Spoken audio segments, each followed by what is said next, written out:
Donald Trump tomorrow will unveil his economic plan with a big speech in Detroit. Job creation will be a big part of it, no question. Democrat Hillary Clinton will give a big economic speech also in Detroit on Thursday. Let's hash it out. Back with me now, Trump campaign advisor Curtis Ellis and former Michigan Governor Jennifer Granholm. She is a senior advisor for Correct the Record and a Hillary Clinton supporter.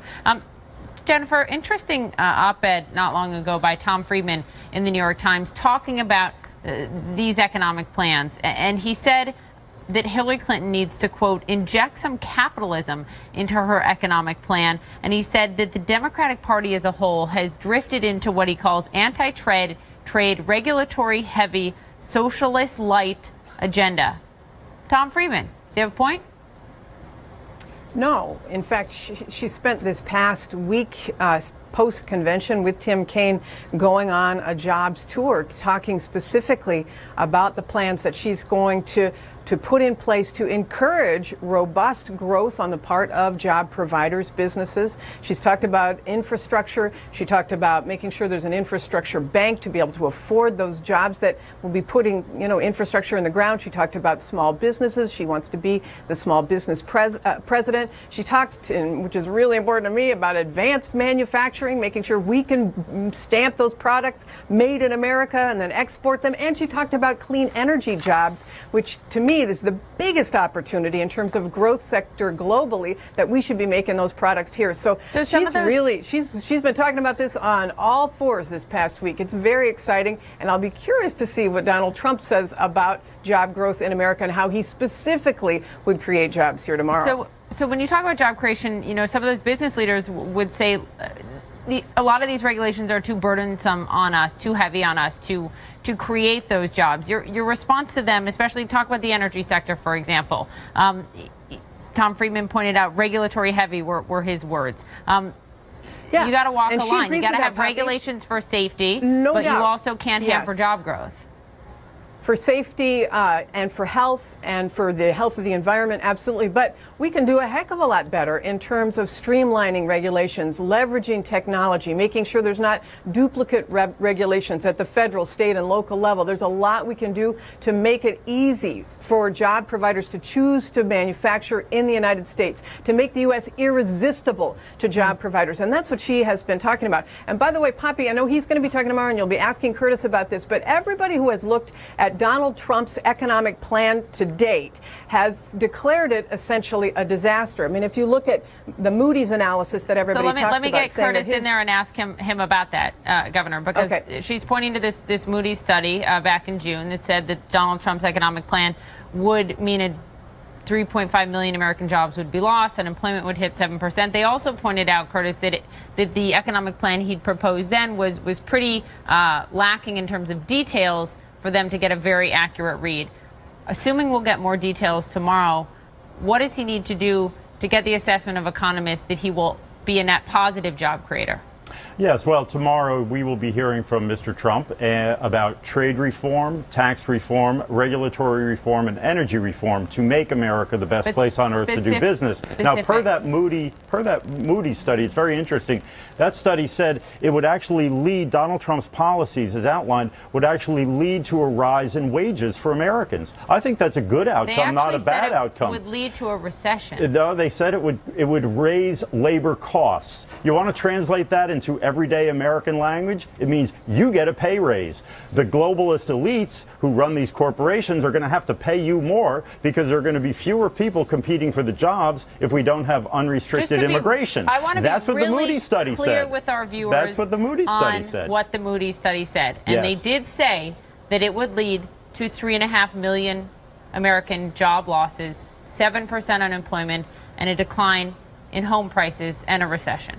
And it's interesting that the jobs tour that Governor Granholm pointed to, Hillary Clinton stopped at a toy factory, and she said the toy manufacturing is an example of the jobs of tomorrow she's going to create. Well, it's very interesting. The toy industry is one of the industries that was outsourced as a result of NAFTA and as a result of the China trade policy that the Clintons brought us the last time they were in the White House, and will bring more of if they they get back So in the on White House trade- again on with the trade- very hated Trans-Pacific Partnership. On trade, Governor Granholm, look, this is something that has really resonated with so many voters, especially those along the Rust Belt, especially those who have lost good-paying manufacturing jobs.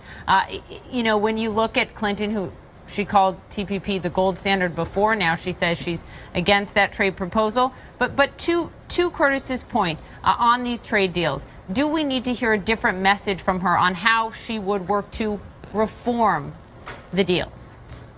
She made it very clear in this tour and before that she will not approve the Trans-Pacific Partnership, that she will only enter into trade deals that benefit the U.S., that she would adopt a trade prosecutor to prosecute violations of trade by our trading partners who are taking advantage of us, that she would go after China's manipulation of currency. She has made it really clear that she is going to be tough on trade and make sure that jobs are created in America. Unlike Donald Trump, who has taken advantage of these trade agreements to offshore all of these jobs and make products in China and Mexico and Bangladesh and everywhere else. It's such a tale of two stories, a tale of two cities. And by the way, she had said very clearly about NAFTA that we've learned our lesson from NAFTA, that you cannot allow NAFTA to stand, that you have to make sure that you enforce the trade provisions and make sure that NAFTA is tough. We've really not been as aggressive as we could have been at the World Trade Organization, which is why she wants to make sure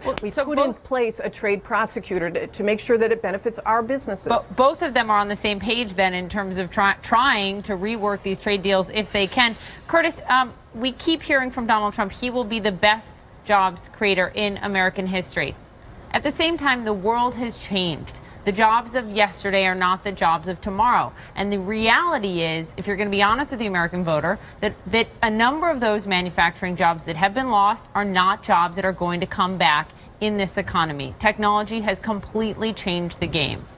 That's not exactly true. There are many jobs that can be done here in America that are not being done. It's a result of the policies of the Clintons, NAFTA, permanent normal trade relations with China, which caused large chunks of American industry to move out of this country to places like Mexico and China. They used to make cars in Flint, Michigan, and you couldn't drink the water in Mexico. Now you can't drink the water in Flint, Michigan, and they make cars in Mexico. I mean, this is ridiculous. The entire automotive industry has moved offshore. We can move those jobs back here with the right policies of trade reform, tax reform, regulatory reform, and energy reform. And that's what Mr. Trump is going to lay out in his speech tomorrow in Detroit. Final 30 seconds. We don't disagree that we can do stuff in the United States that will get advanced manufacturing back to this country. But I will say, Curtis, I know you helped to draft Donald Trump's speech for tomorrow, but if you listen to all of these players who've looked at what his policies are so far, the Tax Policy Center saying that his economic plan would blow a hole of historic proportions in the national debt, the Washington Post saying there's math, there's fantasy math, and then there's Donald Trump's economic plan, the Economist saying Donald Trump's plan is a fantasy. The Tax Foundation, this is my favorite, and I'll stop on this. The Tax Foundation economist, and the Tax Foundation is a conservative entity on his tax plan. It's not consistent, this is the quote, it's not consistent with historical experience. It's more consistent with a world where we're hiring butlers for our vacation homes on Ganymede. Ganymede is a moon of Jupiter. That's what the respected entities think about Donald Trump's economic plan.